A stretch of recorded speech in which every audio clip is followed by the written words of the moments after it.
अंडमान निकोबार के द्वीपवासियों को, युवा साथियों को, माताओं बहनों को प्रदेश यूथ कांग्रेस की तरफ से मेरा नमस्कार। आज ये प्रेस वार्ता में news Republic Andaman, V news, star news के सभी पत्रकारों को मैं बहुत बहुत धन्यवाद देना चाहूंगा जो इस प्रेस वार्ता में आप इस शॉर्ट समय में बहुत ही कीमती समय निकालकर आप यहाँ पर आए।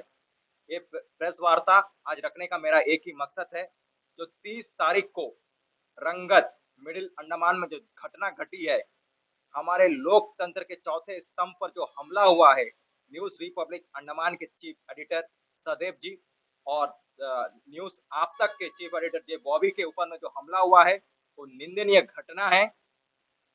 निंदनीय घटना है। मैं कहता हूं कि लोकतंत्र का हत्या है।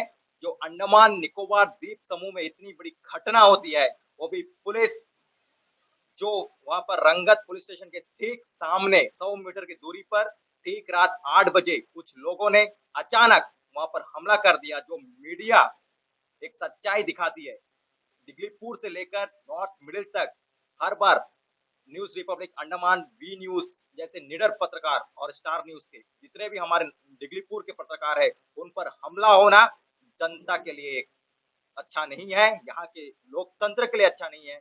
और मैं कहता हूं कि ये लोकतंत्र की हत्या है, यानी कि संविधान में जो freedom of speech and expression दिया गया है उसका उल्लंघन है, क्लियर वायलेशन ऑफ आर्टिकल 19। और जो अधिकार दिए गए हैं पत्रकारों को देश में निडरता के साथ सच्चाई दिखाने का, उसके लिए भी एक निंदनीय घटना सामने आई है।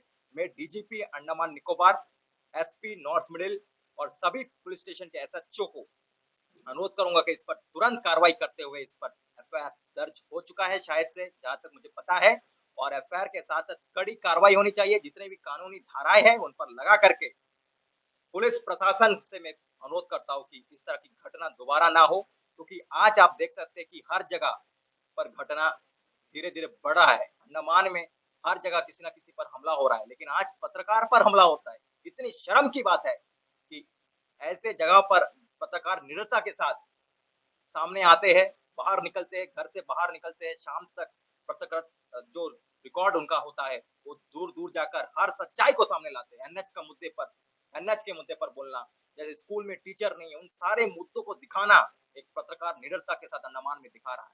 और उस निडर पत्रकार के ऊपर में जो हमला हुआ है वो निंदनीय है। प्रदेश यूथ कांग्रेस इसका विरोध करती है, इसका निंदा करता हूँ कि दोबारा किसी भी पत्रकार के ऊपर में हमला ना हो। और एसपी मैडम से अनुरोध है कि तुरंत एक्शन लिया जाए और जितने भी लोग इसमें शामिल थे उसको कड़ी से कड़ी सजा। बहुत ही निंदनीय घटना जो रंगत बाजार में हुआ है उसका कड़ा विरोध करता हूँ, क्योंकि सवाल ये है कि प्रशासन क्या कर रही है, पुलिस प्रशासन क्या कर रही थी। क्योंकि पुलिस स्टेशन के ठीक 100 मीटर के दायरे पर जहाँ पर इलीगल शराब बिक्री हो रहा था, उस सच्चाई को दिखाने के लिए हमारे निडर पत्रकार उस रात को गए और उन पर हमला हुआ। उन्हें लातों से मारा गया, उन्हें इतना मारा गया कि बुरी तरह के जख्मी हो गए, उन्हें रेफर करना पड़ा जेबीपन अस्पताल। तो आप सोच करके देखिए, जो घटना है वो निंदनीय है, शर्मनाक है।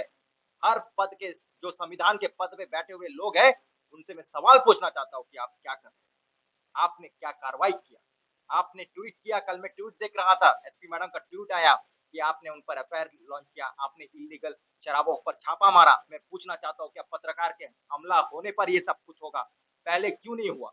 30 तारीख को ये ड्राई डे था, 30 तारीख को हमारे महात्मा गांधी जो राष्ट्रपिता है उनका पुण्यतिथि थी, और उस दिन में शराब बिक रहा है, तो पुलिस प्रशासन क्या करेगी। सवाल यहाँ पर भी उठता है, क्या कोई मर जाएगा तभी पुलिस एक्टिव होगा, क्या कोई आदमी घायल होगा तभी वहां पर सीआईडी और आईबी के लोग पहुंचेंगे, क्या कोई पत्रकार घायल होगा तभी लोग जागेंगे। तो इस तरह के सवाल जो संवैधानिक पद पर बैठे हुए हैं उन लोगों को सोचना चाहिए कि आप एक संविधान से जुड़े हुए लोग हैं, और पत्रकार पर अगर हमला होता है तो सोचकर देखिए कि अंडमान का कोई भी इंसान इस अंडमान में सुरक्षित नहीं है। हम बचपन में सोचते थे कि महिलाएं जो रात को निकलती थी वो निडरता के साथ निकलती थी, हम भी घूमते थे रोड में, आज डर लगता है। आज दिगलीपुर में मैंने परसों देखा कि एक जगह चलान चल रहा है, लेकिन बाइक इतना स्पीड में जा रहा है कि पुलिस वाला नहीं रोक रहा है।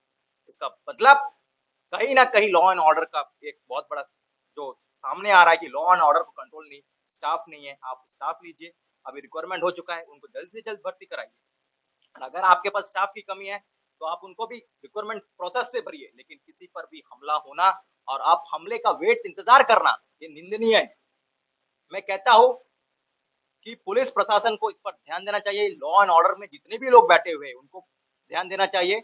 और डीसी सर से भी अनुरोध करूंगा कि आप लॉ एंड ऑर्डर को अच्छे से मेंटेन करें। एसपी मैडम से भी यही अनुरोध है कि पूरे जगह पर आप पुलिस तैनात करें, ताकि रात के समय में किसी पर भी अगर हमला होता है तो सूचना तुरंत आनी चाहिए और उनको सुरक्षित करना पुलिस डिपार्टमेंट का काम है। तो मैं कहना चाहूंगा कि जो भी घटना हुई है वो दोबारा इस प्रदेश में ना हो।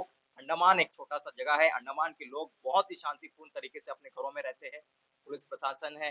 लेकिन आज जो घटना हुआ है, 23 तारीख को जो घटना हुआ है, उसके सबके जहन में जो चौथा स्तंभ है लोकतंत्र का, जो मीडिया सच्चाई के साथ, निडरता के साथ दिन रात सच्चाई दिखाती है, उस पर हमला होना, मैं कहता हूं लोकतंत्र की हत्या है।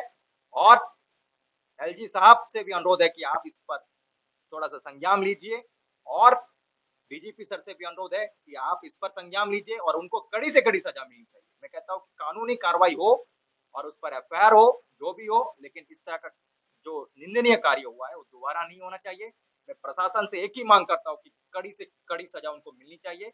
और हमारे पत्रकार के ऊपर में जो हमला हुआ है, हम चुप नहीं बैठेंगे।